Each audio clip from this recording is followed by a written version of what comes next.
Herkese selamlar. Şimdi size bugün sesleri metne nasıl dönüştüreceğinizi anlatacağım. Bunun en kolay yöntemi, en ucuz bedava yöntemi Google Dokümanlar.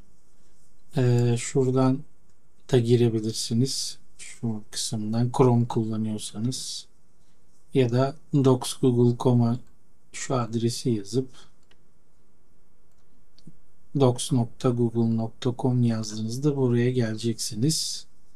Şimdi buradan boş bir doküman diyorsunuz. Sonra bakın araçlar kısmında sesle yazmayı tıklıyoruz. Sonra bakın burada dil önemli. Türkçe dedik. Yani farklı dilde konuşmada olabiliyor. Şimdi konuşmak için tıklayın diyor. Bakın tıkladım.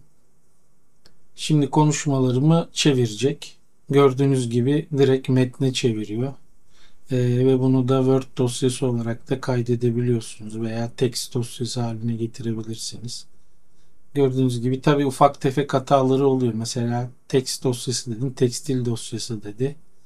Gördüğünüz gibi ufak tefek hatalar olabiliyor. Bunları da kendiniz buradan elle düzeltip kaydedebilirsiniz. Gördüğünüz gibi her şeyi kaydediyor. Söylediğim her şeyi kaydediyor. Ayrıca şu da oluyor. Mesela e, elinizde kayıtlı bir ses dosyası var.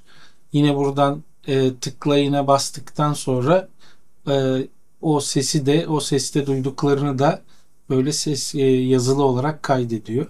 Bilginiz olsun. Çok güzel, kolay bir araç. Böylece sesi yazıya çevirebiliyorsunuz. Transkript hale getirebiliyorsunuz. Çok da basit gördüğünüz gibi. Daha sonra bunu durduruyorsunuz. Buradan sonra kaydet, indir vesaire.